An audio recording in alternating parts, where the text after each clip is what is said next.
오늘 우리에게 주시는 말씀은 누가복음 19장 41절부터 44절까지 말씀이고요. 설교의 제목은 샬롬을 위한 일들을 아십니까? 입니다. 제목이 좀 복잡한 것 같아요. 샬롬을 위한 일들을 아십니까? 되어 있는데요. 오늘 우리가 읽은 본문에 있는 말씀 그대로입니다. 42절 보시면 예수님이 하시는 말씀입니다. 가라사대 너도 오늘날 평화에 관한 일을 알았더면 이라고 그러세요. 평화에 관한 일, 그러니까 샬롬이죠. 예수님이 평화 얘기하실 때 신약 성경은 지난주에 설명을 좀 드렸습니다. 에이레네라는 헬라어로 쓰고요. 당연히 에이레네라는 말을 쓸 때 구약에 있는 샬롬이라는 의미를 다 가지고 와서 사용하는 겁니다. 평화에 관한 일을 알았더라면, 샬롬에 관한 일을 알았더라면, 샬롬을 위한 일을 알았더라면, 아니면 샬롬을 만드는 것이 무엇인지 샬롬을 만드는 일에 대하여 알았더라면 이라고 얘기하시며, 예수님이 지금 하나님의 사랑하심을 입은 그 백성들이 정말로 그 샬롬이 뭔지를 알기를, 샬롬을 어떻게 만드는지 알기를 원하십니다. 오늘 주님이 원하시는 그대로 우리 가운데 이루어지기를 바라고, 또 성령님께서 그렇게 우리를 도우실 줄 믿습니다. 의미는 저와 여러분들이 이제 샬롬에 대해서 알게 될 겁니다. 아니, 알아야 합니다. 어떻게 샬롬을 만드는지 알아야 합니다. 샬롬이 지난주에 말씀드린 것처럼 죄로 인해서 엉망이 된 그 피조물들이 어쩌면 갈망하고 또 그렇게 바라는 온전함, 소위 말하는 영혼육, 또 우리의 삶 개인뿐만 아니라 공동체 전체, 하나님께서 창조의 세상을 보시며 좋았더라고 말씀하셨던 에덴 그 기쁨의 동산의 모든 풍요와 조화, 그것들을 샬롬이라고 생각한다면 그 샬롬을 위한 일들, 그 샬롬을 어떻게 만들어져야 될지를 우리가 아는 것은 너무나 중요합니다. 오늘 그 샬롬에 대해서 배워갈 겁니다. 성령께서 우리를 도우셔서 정말로 이 샬롬을 잘 아는 백성들, 잘 아는 자녀들 되게 하실 줄 믿습니다. 샬롬에 대해서 말하는 첫 번째 전하고 싶은 오늘 말씀을 통해서 우리가 알게 되는 건요, 세상은 샬롬을 외칩니다. 세상이 평화를 외쳐요. 세상이 샬롬을 외치죠. 하지만 야심차게 외치는 세상의 외침은 몽땅 다 구호일 뿐입니다. 참된 화평, 참된 평화, 참된 샬롬이 세상에서 이루어지는 것은 난망합니다. 샬롬이 이루어지기 제일 좋은 곳은 어디겠습니까? 샬롬의 동네겠죠. 샬롬의 도시입니다. 샬롬의 도시라는 이름을 가진 성이 어디냐면요, 예루살렘입니다. 오늘 우리가 읽은 본문 가까이 오사 성을 보시고 하셨을 때 그 성은 예루살렘 성입니다. 우리 찬양대가 가끔 부르는 찬양이 있어요. 평화의 동산, 무슨 꽃이 피죠? 백합화 피고 그렇게 그러니까 자주 부릅니다. 저도 옛날부터 불렀어요. 그래서 뭔가 곡이 준비 안 됐을 때 그냥 확 부르는 조금 긴 그런 찬양이죠. 예루살렘 찬양을 할 때 앞에 평화의 동산 그렇습니다. 평화의 동산. 예루살렘이라는 뜻이요, 평화의 도시예요. 화평의 도시입니다. 왜 그러냐고요? 예루살렘 할 때 뒤에 살렘을 보세요. 시옷 리을 미음입니다. 샬롬도 시옷 리을 미음입니다. 같은 데서 온 거예요. 예루살렘, 예루살렘이라는 건 평화, 화평, 샬롬의 도시, 샬롬의 고장, 샬롬의 도성이 예루살렘입니다. 그러니 우리가 샬롬 그리고 평화가 이루어지기 제일 좋은 것이 예루살렘이겠죠. 근데 예루살렘에서 이루어진 일들을 보시면 그게 그렇게 썩 샬롬, 평강이 이루어진 것 같지 않습니다. 그러면 그 샬롬, 그 평강의 도시에 뭔가 평화라는 왕이 오면 세상이 좀 더 좋아질 것도 같죠. 우리가 알고 있는 어쩌면 예루살렘이 가장 샬롬을 풍성하게 누렸을 거라고 생각하는 시대가 솔로몬의 시대입니다. 솔로몬이라는 이름 자체도요, 샬롬과 관련이 있어요. 솔로몬도 보시면 시옷 리을 미음이죠. 솔로몬이죠. 샬롬도 시옷 리을 미음입니다. 자음이 같아요. 히브리 말이요, 자음만 있습니다. 원래 모음이 없었어요. 그냥 자음으로만 돼 있어요. 그래서 보면 샬롬, 솔로몬, 예루살렘 할 때 그 거의 비슷하게 보입니다. 같은 데서 온 거예요. 솔로몬이라는 이름도 평화, 샬롬이라는 이름을 조금 바꿔놓은 이름입니다. 솔로몬이 예루살렘에서 다스려요. 평화의 도성에서 평화라는 이름의 왕이 다스립니다. 그러니 아마 평화, 샬롬이 거기 잘 이루어졌을 겁니다. 사람들은 그렇게 이루어졌다고 아마 고개를 끄덕이기도 할 거예요. 왜냐하면 솔로몬 시대 예루살렘은 번영합니다. 거기에는 전쟁이 없어요. 왜 전쟁이 없습니까? 너무너무 강력한 나라이기 때문이죠. 부요하고 평안하고, 또 사람들은, 또 그 나라는, 그 도시는 많은 사람들의 인정을 받는 명성이 가득한 그런 상황이었습니다. 건이 사람들은 솔로몬이 다스리는 예루살렘, 거기에는 샬롬이 가득하다고 생각하죠. 하지만 성경이 우리에게 가르치는 바는 그렇게 야심차게 샬롬을 말하고 평화를 말하고 부요함과 삶의 행복을 말하지만 그건 구호일 뿐이라는 걸 우리에게 알려줍니다. 왜냐하면 솔로몬이 다스렸던 그 세상, 그 나라, 그 도성은요, 어떻게 그 평화가 샬롬이 이루어졌는지 우리가 압니다. 다른 방식으로 아는 게 아니에요. 그 영광을 말했던 성경 자체가 열왕기상 그 말씀이 솔로몬의 샬롬이 얼마나 허망한 건지에 대해서 알려줘요. 솔로몬의 샬롬은 어떻게 이루어졌습니까? 무기로 이루어졌어요. 많은 군사들로 이루어졌습니다. 돈을 많이 들여서요, 군사들 사오고 용병들 사오고 강력한 군대들 만들고 군대를 만들어요. 그 강력한 군대로 적들을 다 물리치니 전쟁이 없는 거죠. 전쟁이 없는 평화가 어떻게 옵니까? 전쟁으로 옵니다. 무기 가득합니다. 솔로몬의 부요함이라는 건 어떻게 이루어지죠? 사람들의 노동력이라고 그래야 되나요? 값싼 노동력을 이용하는 아주 강압적인 방식입니다. 여기저기서 노예처럼 전쟁이 끝나고 사람들을 불러다가 노예처럼 부리고요. 그 나라 안에 있는 사람들도 노역을 시킵니다. 순번을 정해서 공짜로 노동력을 착취하는 거예요. 그러면서 부요해지죠. 그렇게 부요해진 것들로 화려하게 궁을 꾸리고 그 화려함에 많은 사람들을 불러 모읍니다. 외국에 있는 왕들 불러 모으고 거기서 잔치하며 연주를 만든 거죠. 연주를 만들어서 애굽의 사위가 되고 수많은 나라 주변의 나라들의 공주들 그 딸들을 불러다가 자기의 후궁으로 삼으며 그렇게 솔로몬은 샬롬 평화를 만들어요. 샬롬을 만든 솔로몬의 방식들을 가만히 보시면 거기에는 하나님이 생각하셨던 샬롬 그것과는 너무나 다른 것들이 그 밑바닥에 깔려 있습니다. 샬롬을 만든 솔로몬이 뭔가 잘못했다는 증거는 어떻게 나타나냐면요, 솔로몬이 죽고 나서 그 뒤를 보시면 돼요. 솔로몬이 그때까지는 그 무기로 그 착취로 그 강압으로 그만큼을 만들어놨지만 솔로몬이 죽고 나니까 그 다음에 엉망입니다. 여러분들이 아시는 것처럼 다윗의 나라는요, 솔로몬을 지나서 바로 둘로 갈라져요. 어떻게 하나님이 그렇게 사랑하시고 그렇게 축복하셨던 그 나라가 그렇게 쉽게 갈라져 버립니까?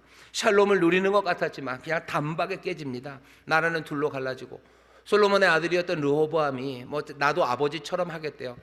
아버지처럼 한다는 얘기는 좋은 의미로는요, 나도 샬롬을 만들겠다는 겁니다. 나도 예루살렘에 샬롬을 만들겠다고, 평안을 만들 거고 전쟁 없는 나라 만들 거고 부요한 나라 만들 거고 명성이 가득한 나라를 만들겠다고 그렇게 하는 거예요. 그 샬롬을 하면서 아버지의 방식대로 하겠다는 겁니다. 이것저것 뺏고 무기로 싸우고 이렇게 하면서 내가 그걸 만들어겠다고. 사람들이 그럼 박수를 쳤어야죠. 그게 샬롬의 나라였으면, 샬롬의 도성, 평강의 도성이었으면 사람들이 박수를 쳐야 됐을 텐데 그럴 리가요? 열왕기상 19장을 보시면 아닙니다. 사람들은 그렇게 살 수 없답니다. 아도니람이라고 솔로몬 때 역군의 감독이에요. 사람들 불러다가 일 시키던 사람 감독 아도니람을 르호보암이 사람들에게 보냅니다. 사람들이 어떻게 한지 아셔요? 그냥 바로 돌로 쳐서 죽였습니다. 그 얘기는 솔로몬이 다스렸던 예루살렘 평강의 도시라는 그곳, 평강이라는 이름의 왕이 다스렸던 그 도시는 어쩌면 제대로 된 평강의 도시가 아닙니다. 샬롬을 만들겠다고 외쳐요. 하지만 정말로 샬롬은 이루어지지 않습니다. 이건 솔로몬의 예루살렘만 그런 건 아닙니다. 세상에 있는 많은 강대국들이 샬롬을 외쳐서 어떻게 보면 그 샬롬을 만들어낸 것 같아요. 전쟁이 없고요. 외교적으로도 안정되고요. 그리고 부요함, 풍요로움이 가득하고요. 명성이 쩌렁쩌렁 울립니다. 하지만 그 밑바탕에는 정말로 하나님이 샬롬의 조건이라고 얘기하셨던 그 제대로 된 샬롬의 조건들이 거기에는 있지 않습니다. 하나님은 뭐라고 얘기하십니까? 가난한 사람들, 궁핍한 사람들, 그 사람들을 위한 정의가 실현돼야 돼요. 샬롬이 이루어지려면 어떻게 해야 돼요? 모든 무기가 사라져야 됩니다. 무기들은 어떻게 사라져요? 사람들이 칼을 쳐서 보습을 만들고 창을 쳐서 낫을 만들어야 돼요. 사람들이 더 이상 전쟁의 훈련을 하지 않습니다. 이런 어쩌면 자발적인 무기 해제죠. 그런 것들이 있어야 되는데 솔로몬이 만드는 방식 아니면 세상의 강대국이 만드는 방식은 그런 방식들 아니죠. 싸워서 이겨서 꼼짝 못하게 붙잡아서 그들의 무기를, 자기 무기를 깨뜨리는 게 아니에요. 자기의 칼을 보습으로 만드는 게 아닙니다. 다른 사람들의 칼을 보습으로 만들고 다른 사람들의 칼을 낫으로 만들고 다른 사람들 전쟁 연습 못 시키면서 자기들은 칼을 만들고 자기들은 창을 만들고 자기들은 훈련하며 그렇게 살아가요. 샬롬이 이루어졌습니까? 이루어진 것 같지만 이루어지지 않습니다. 하나님이 하시는 말씀 그리고 이상적인 세상, 사람들은 그 샬롬을 이루려고 하지만 현실은 그렇게 되지 않아요. 외치지만 되지 않습니다. 그게 성경이 우리에게 알려주는 거예요. 평안에 대해서 너희가 알았으면, 너희가 샬롬에 대해서 알았더라면 이라고 하시는 말씀 가운데는 분명히 이 말씀이 있습니다.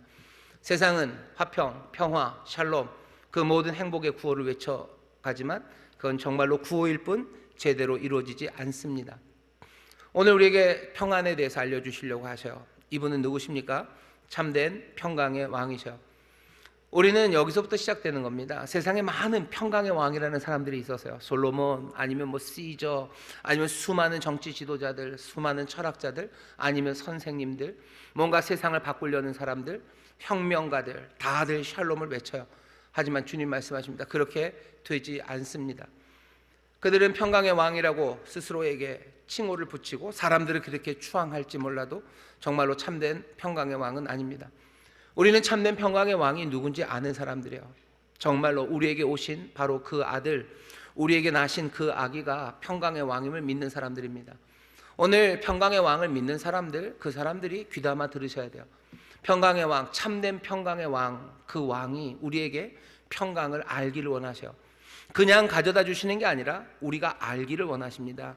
그러니 여러분들, 참된 평강의 왕이 정말로 평강에 대해서, 샬롬에 대해서 가르치는 바에 대해서 귀를 기울여 주시고 그 안에서 새로운 세상을 꿈꾸시고 또 누리게 되시기를, 그 샬롬의 세상을 받아 누리는 정말로 샬롬의 백성, 정말로 천국 백성 되시기를 주의 이름으로 축원합니다. 자, 평강의 왕, 정말로 참된 평강의 왕은 우리에게 무엇을 가르치십니까? 시작은 솔로몬과 비슷해요. 오늘 본문도 보시면 여기 있는 이 평강의 왕이 가까이 오사 성을 보십니다. 이 성은 예루살렘, 평강의 성이에요. 평강의 성에 진짜 평강의 왕이 오십니다. 평강의 왕이 오셔서 우리에게 평강에 대해서, 샬롬에 대해서 가르치실 텐데, 평강의 왕이 가르치시는 어쩌면 첫 번째 교훈은요, 무슨 교훈이냐면 이전에 가졌던 평강의 왕에 대한 기대, 그 모든 기대들을 다 버리라는 거예요.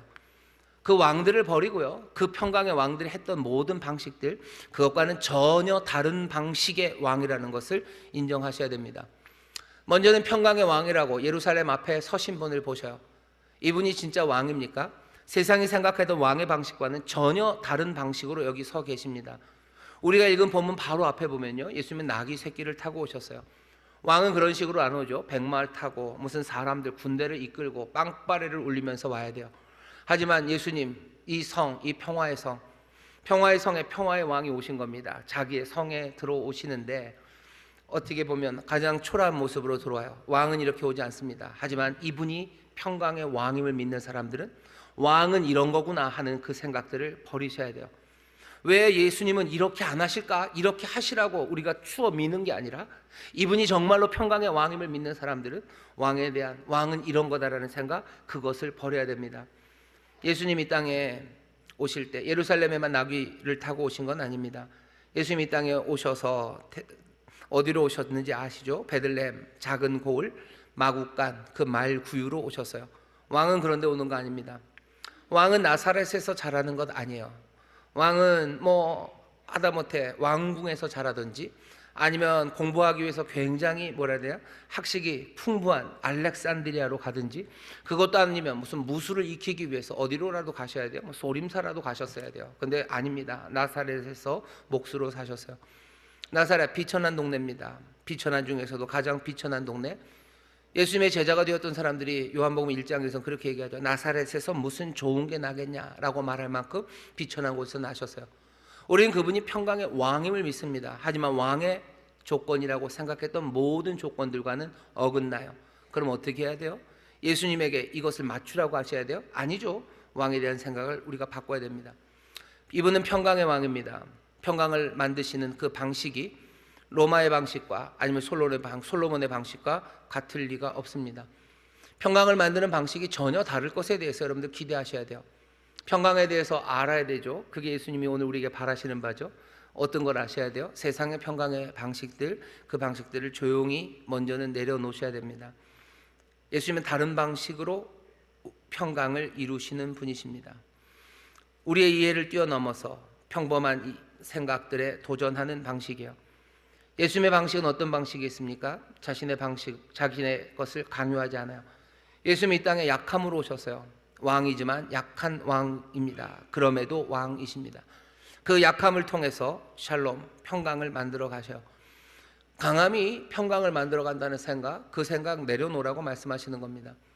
우리의 삶을 복되게 하려면 뭐가 있어야 됩니까? 강함이 있어야 되죠.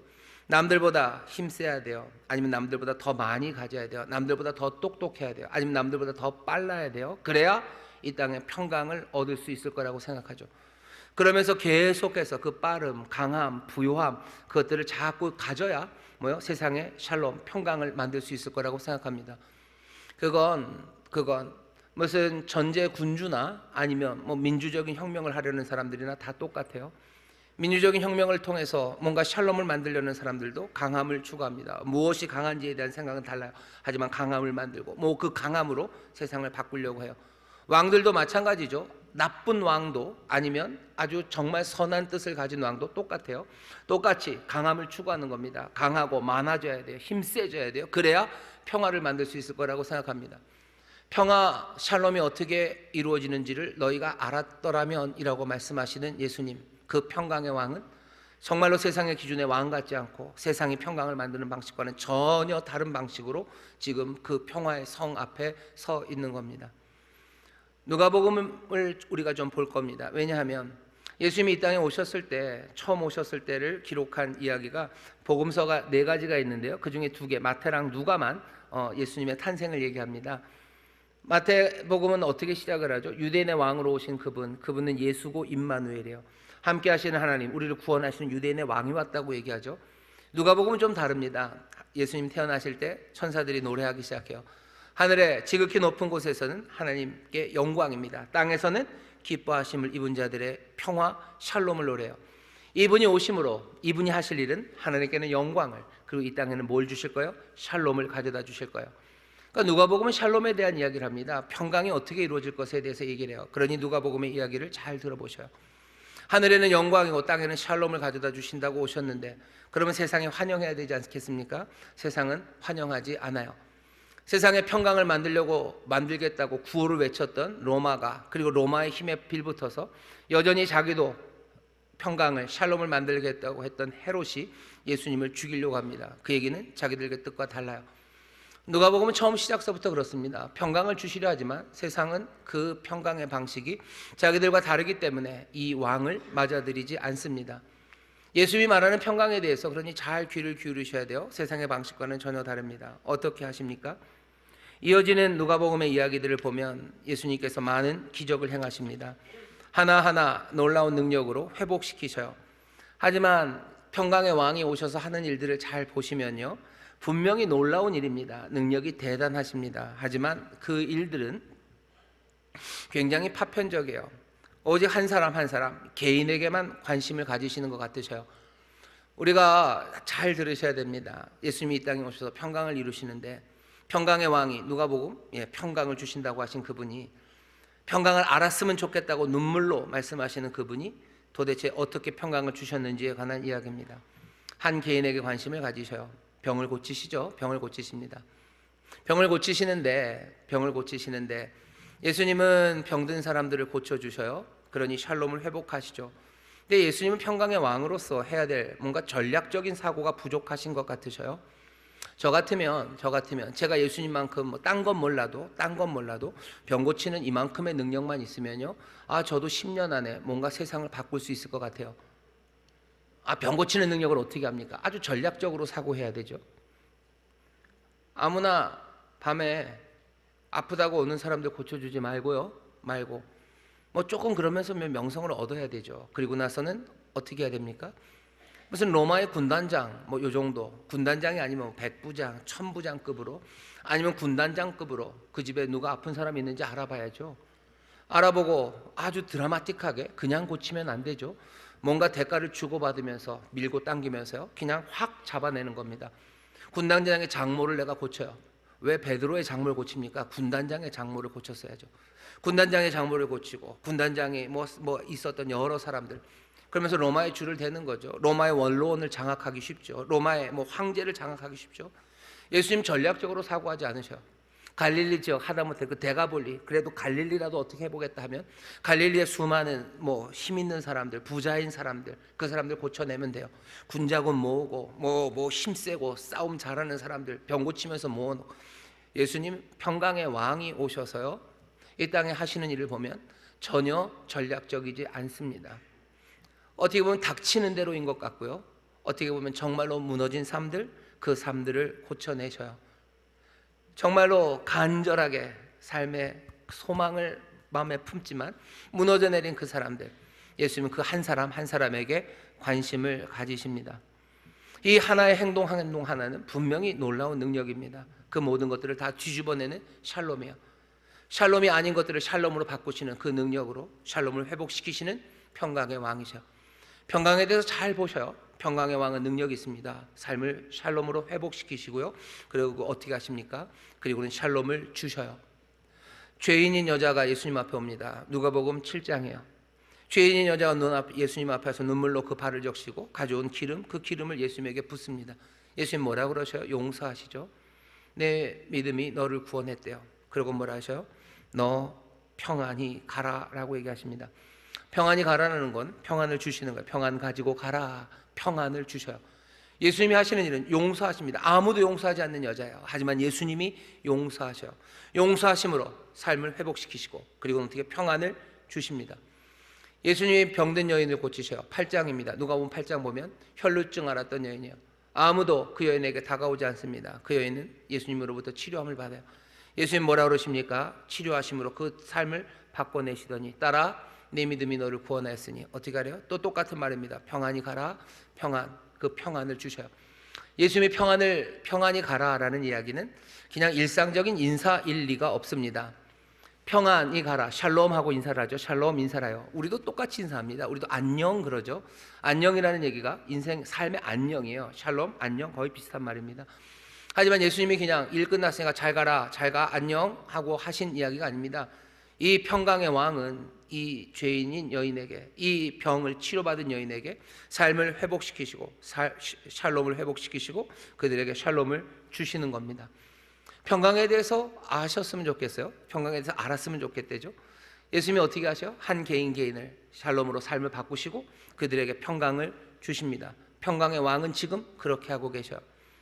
이 평강의 왕은 거기서 멈추지 않습니다. 더 나아가서 자신이 샬롬을 이루신 것처럼 이 회복의 일, 이 샬롬의 일을 제자들에게 맡기셔요. 제자들에게 맡기십니다. 누가복음 10장입니다. 5절부터 6절까지 제가 읽겠습니다. 어느 집에든지 들어가거든 먼저 말하되 이 집이 평안할지어다 하라. 만일 평안을 받을 사람이 거기 있으면 너희 빈 평안이 그에게 머물 것이요 그렇지 않으면 너희에게로 돌아오리라. 예수님은 제자들에게 뭐라고 얘기하셔요? 평안을 가져가라죠. 평안, 샬롬을 배달하랍니다. 어느 집에 들어가든지 평안할지어다, 평안이 있을지어다 하며 너희가 가져간 그 평안을, 샬롬을 주래요. 제자들은 어디에서 그 평안을 얻었습니까? 주님께서 주신 평안이요. 주님이 주신 그 평안을 가지고 회복되어 주신 그 평안입니다. 샬롬으로 회복하시고요, 그 샬롬을 주셔요. 그 샬롬을 가지고 가는 겁니다. 그리고 가서는 어떻게 해요? 평안을 받을 사람이 있으면 그 사람에게 평안이 머물게 하면 돼요. 그 평안, 그 샬롬을 주면 됩니다. 그 평안을 누리게 하는 거예요. 없으면 그냥 가지고 나오면 되죠. 누가복음 10장 55절에서 6절 이 말씀을 사람들이 이상하게 이해하시는 분들이 계셔. 뭐냐면 무슨 기관총 난사범처럼 이해를 하십니다. 어느 집에든지 들어가든지 평안할지어다라고 하래요. 축복하라는 거죠. 막 축복해요. 막 축복하는데 평안을 받을 만한 사람이 있으면, 평안을 받을 만한 사람 누구? 뭔가 좀 착하고 복 받을 만한 사람이 있으면 복을 받을 거고, 복 받을 사람이 없으면 내가 난사했던 그 축복들은 다 누구에게 와요? 다 내가 얻을 거예요. 그러니 가는 데마다 축복하면 그냥 뭐죠? 남는 장사죠. 뭐 많이 쏠수록 좋죠. 그냥 가는 데마다 드르르 쏘면 돼요. 그리고 나선 받을 사람은 받고 못 받으면 다 내 거가 되니까 가는 데마다 축복해라 라고 이해한다면 예수님의 말씀을 너무나 오해하는 거예요. 여러 군데서 오해하는 겁니다. 그 밑바탕에 뭐가 깔려 있어요? 그렇게 이해하는 밑바탕에 그냥 욕심이죠. 그냥 내가 복 받기를 원하는 욕심이 있지. 예수님이 지금 여기서 하는 이야기는 욕심과는 전혀 관련 없는 이야기입니다. 어느 집에 들어가든지 먼저 말하되 이 집에 평안할지어다. 복음 그 샬롬을 가지고 갑니다. 평안을 받을 사람이 거기 있으면, 평안을 받을 사람이 누구예요? 복 받을 만큼 훌륭한 사람입니까? 천만에. 평안을 받을 사람은 누굽니까? 깨어진 삶들이죠. 용서하는 기쁨, 용서의 그 샬롬을 가져다 주고 그것을 받을 사람은 뭐예요? 죄인인 사람이에요. 죄로 인해서 무너진 사람이 있습니다. 그 사람에게 가져다 주는 거예요. 평안, 이 평안 샬롬을 받을 사람은 누굽니까? 가난한 사람들이에요. 심령이 가난한 사람들이 복이 있습니다. 그 사람들이 뭐예요? 천국을 누리게 되는 거죠. 여기 있는 이 사람들이 누구예요? 애통하는 사람이에요. 눈물 흘리는 사람들이에요. 그 사람들이 평안을 받을 사람들입니다. 샬롬을 받을 사람은 누굽니까? 가난한 사람들이죠. 비어있는 사람들이죠. 외로운 사람들이죠. 그 사람들이 샬롬을 받을 사람들이에요. 그 사람들에게 주라는 거죠. 가서 샬롬을 받을 사람 찾아라. 그리고 그 사람들에게 줘라. 네가 받은 샬롬, 네 샬롬을 가지고 가서 주라고. 그러고 주라고. 근데 거기 아무도 없네. 받을 사람이. 다 괜찮아요. 그러면 네가 그냥 가지고 나오면 되죠. 가지고 나와서 또 샬롬을 받을 만한 사람이 있으면 샬롬을 주는 거예요. 예수님이 지금 샬롬의 왕이 지금 샬롬을 어떻게 다루는지 보셔요. 샬롬으로 회복시키시고 그리고 사람들에게 샬롬을 줘서 보냅니다. 그렇게 샬롬을 누린 사람들에게 예수님이 뭐라 그러셔요? 너희도 가서 그 샬롬을 전하래요. 샬롬을 받을 만한 사람, 예수님이 만난 사람들이 누군지 보셔요. 예수님이 만난 사람들은 세리들이에요. 예수님이 만난 사람들은 죄인들이에요. 창기들이에요. 병든 사람들이에요. 배고픈 사람들이에요. 그 사람들 가서 샬롬을 전하십니다. 평강의 왕이 하는 방식을 보셔요. 솔로몬 그렇게 안 합니다. 솔로몬 그렇게 안 합니다. 로마는 그렇게 안 합니다. 세상의 평화를 얻기 위해서 뭐 해야 되는 거예요? 전쟁해야 되는 거고, 힘센 사람들 친구 돼야 되는 거고, 내 욕심, 내 힘 붙잡아야 되는 거고, 세상의 명예 아니면 인정 내가 받아야 세상의 평화를 만들 수 있는 거지. 하지만 평강의 왕은 전혀 달라요. 평강의 왕, 이분이 어떻게 평강을 이루시고 제자들에게 맡기셨는지 우리가 봅니다. 이 말씀들을 쭉 읽어보면 평강이 도대체 어떻게 이루어지는지 우리는 알 수 있어요. 샬롬이라는 건 아주 구체적입니다. 아주 구체적이에요. 아주 구체적이에요. 예수님이 그냥 뭐 세상에 나는 평화를 준다라고 외치고 돌아가지 않으셨어요. 세상은 좋은 세상이 된다라고만 외치고 돌아가지 않으셨어요. 그 말씀 분명히 하시고 평강의 왕이 하신 일은요, 그냥 병든 이 여인 하나, 정말로 죄로 인해서 어쩔 줄 모르는 이 여인 하나, 그리고 열병에 시달려 그냥 누워있는 이 사람 하나, 슬프고 억울하고 가슴 아파서 눈물 흘리고 있는 이 사람 하나, 그 사람 하나하나 그거 아주 구체적이고 아주 개인적이고 그리고 그 삶에 정말로 줄 수 있는 무언가 샬롬을 건네주기 시작하는 거예요. 샬롬은 사람과 사람 사이에서 오고 갑니다. 샬롬은 사람과 사람 사이에서 오고 가요. 주께서 우리에게 평강의 왕이 이 땅에 오셔서 뭘 한다 보시면 돼요. 예수님이 돌아다니면서 놀라운 일 하십니다. 하지만 그 모든 회복과 기적의 일들은 그렇게 하나하나 샬롬을 회복시키시고 샬롬을 주는 일들이었어요. 그리고 제자들에게도 그것을 하라고 말씀하십니다. 이건 세상의 기대와 비슷합니까? 아니면 세상이 기대하는 것과는 전혀 다릅니다. 이제 오늘 본문이에요. 누가복음 쭉 7장, 8장, 처음 2장서부터 2장, 7장, 8장, 10장, 그리고 오늘 19장이죠. 예수님은 오늘 여기서 보시면 평강에 대해서 또 놀라운 일을 얘기하셔요. 예수님 지금 울고 계십니다. 가까이 오사 성을 보시고 우셔요. 눈물을 흘리시죠. 눈물을 흘리는 이유는 43절, 44절입니다. 왜 그래요? 그날이 이르기 때문이에요. 네 원수들이 토성을 쌓고 너를 둘러 사면으로 가두고 또 너와 및 그 가운데 있는 네 자식들을 땅에 메어치며 돌 하나도 돌 위에 남기지 아니하리니. 그날이 올 겁니다. 그날은 공성전이죠. 성 둘러싸기 시작할 거예요. 너희들을 완전히 무기력하게 만들 겁니다. 얼만큼 무기력하게요? 너와 네 자녀들을 돌에 메어 칠 정도로 너희들은 무기력하게 될 거예요. 사람이 싸울 때 보시면 그냥 무린 고수들이 다 이렇게 챙챙하게 막 맞붙는 게 아니에요. 땅에 패대기 쳐서 죽습니다. 이건 뭐예요? 그냥 무기력하며 아무것도 아닌 거죠. 그냥 아이들이 개구리 패대기 치듯이 별것도 아니에요. 아무것도 아닌 완전한 무기력의 극치입니다. 돌 하나도 돌 위에 남지 않을 거예요. 완벽하고 철저한 파괴입니다. 예수님이 말씀하시는, 기대하시는, 어쩌면 그래서 눈물 흘리시는 일은 이 파괴의 일입니다. 예루살렘 성은 예수님이 이 말씀하시고 채 40년이 지나지 않았어요. 이 일을 당합니다. AD 70년 로마가 예루살렘을 칠 때 세상의 어떤 전쟁보다도 더 참혹하게 그렇게 짓밟았어요. 예전에도 로마가 그렇게 참혹했었는데 여기에서는 더 잔인하고 참혹하게 짓밟습니다. 패대기 쳐지고 돌 위에 돌 하나도 남지 않는 그 일이 이루어져요. 예수님이 그 일을 아십니다. 그러면서 눈물을 흘리시는 거예요. 지금 울고 계십니다. 근데 예수님의 앞에 말씀이 하나 있어요. 42절입니다. 너도 오늘날 평화에 관한 일을 알았다면 좋을 뻔하였거니와 지금 내 눈에 숨겼도다. 예수님이 하시는 말씀은 뭐예요? 다를 수도 있었는데 라는 거예요. 다를 수도 있었는데 너희가 오늘 지금 평화에 관한 것, 샬롬에 관한 것을 알았더라면 너희가 달랄 수도 있었을 텐데, 아, 역사에 무슨 가정이 있습니까? 하나님의 뜻은 그대로 이루어지는 것 아닙니까? 예루살렘 멸망해야 되는 것 아닙니까? 아니, 오늘 말씀은 그렇게 얘기하지 않으셔요. 너희가 평안을 알았다면, 샬롬을 알았다면 그렇게 되지 않았을 거예요. 일이 다르게 전개될 가능성, 그것은 평화를 만드는 것, 그것을 아는 것에 달려 있습니다. 오늘 이 말씀은 우리에게 두려움이 되고요, 또 동시에 우리에게 소망이 됩니다. 대한민국이 어떻게 될지 여러분들 예상이 되시나요? 대한민국 앞에 어떤 세상이 펼쳐질 것 같습니까? 분명한 것은 오늘 우리가 지금 눈이 가리워지고 숨겨져서 평화에 관한 것, 샬롬에 관한 것을 모른다면 우리의 앞날에 그렇게 밝고 소망찬 일이 있지는 않을 겁니다. 앞날을 바꾸려면 어떻게 해야 돼요? 평화에 대해서, 샬롬에 대해서 알아야 돼요. 그게 평강의 왕이 우리에게 주시는 말씀입니다. 세상의 다른 전략가들, 아니면 정치인들, 아니면 뭔가 세상을 안다고 하는 사람들의 얘기는 다를 거예요. 하지만 평강의 왕이 사랑하심으로 그 예루살렘 당신의 성에 서셔서 하시는 이 말씀이 진실이고 이것이 진리고 또 이것이 참된 말씀임을 우리는 믿습니다. 세상은 어떻게 바뀝니까? 샬롬을 알 때 바뀝니다.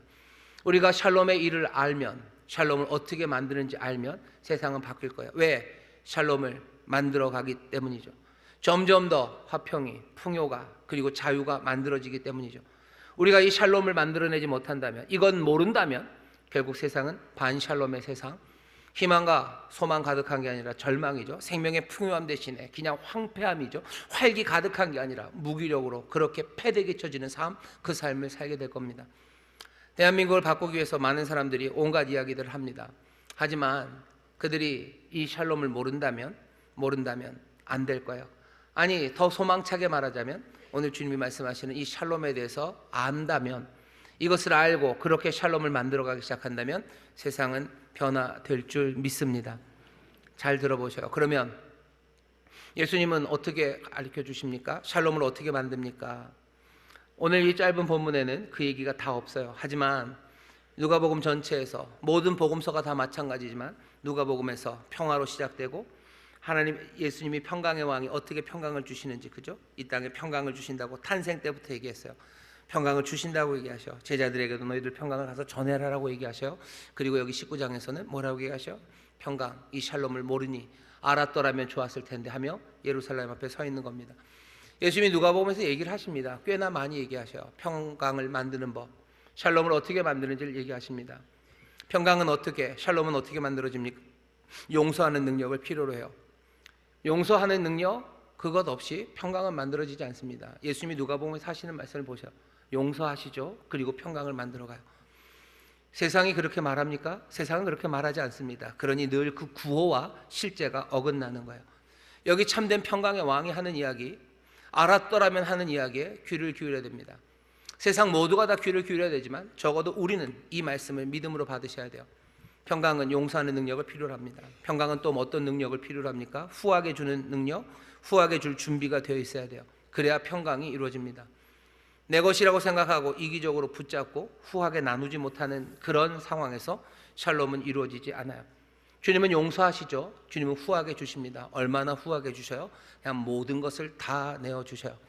십자가 위에서만 자기의 물과 피를 쏟으신 것 아닙니다. 예수님이 이 땅에서 사역하시며 밤이 맞도록 수고하시고 지쳐 떨어질 때까지 그 일을 하셨어요.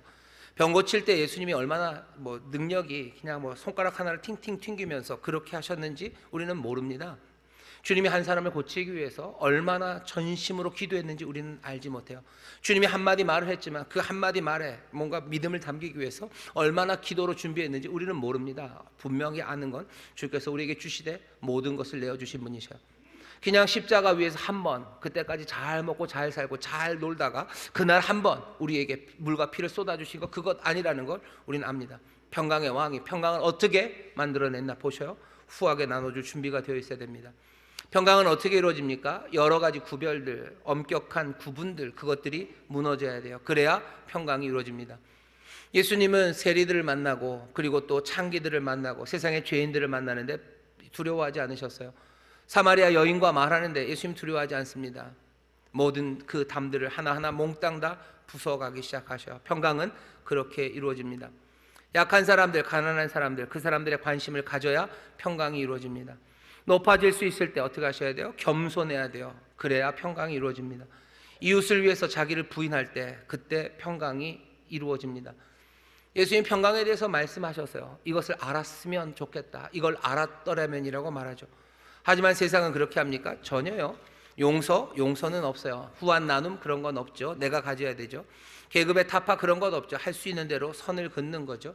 여기저기 선을 긋습니다. 남자와 여자 사이에 선을 긋고요. 세대 간의 금을 긋고요. 그리고 여러 소득계층으로 금을 걸어요. 동네마다 금이, 그리고 온갖 곳들마다 다 금을 거놓는 그런 세상입니다. 약자와 가난한 자에 대한 관심 그런 것 없습니다.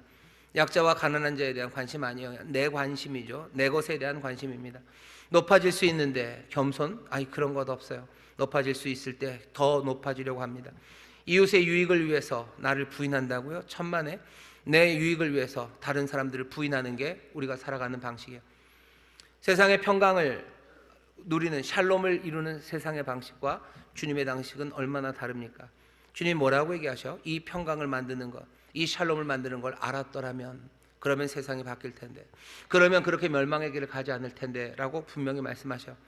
세상은 예수님의 길 따라가지 않습니다. 그거 거부하면서 훨씬 더 공격적이 되고 폭력적이 되고 적의를 보여두고 온갖 갈등과 탐욕으로 무너져 내려가는 겁니다.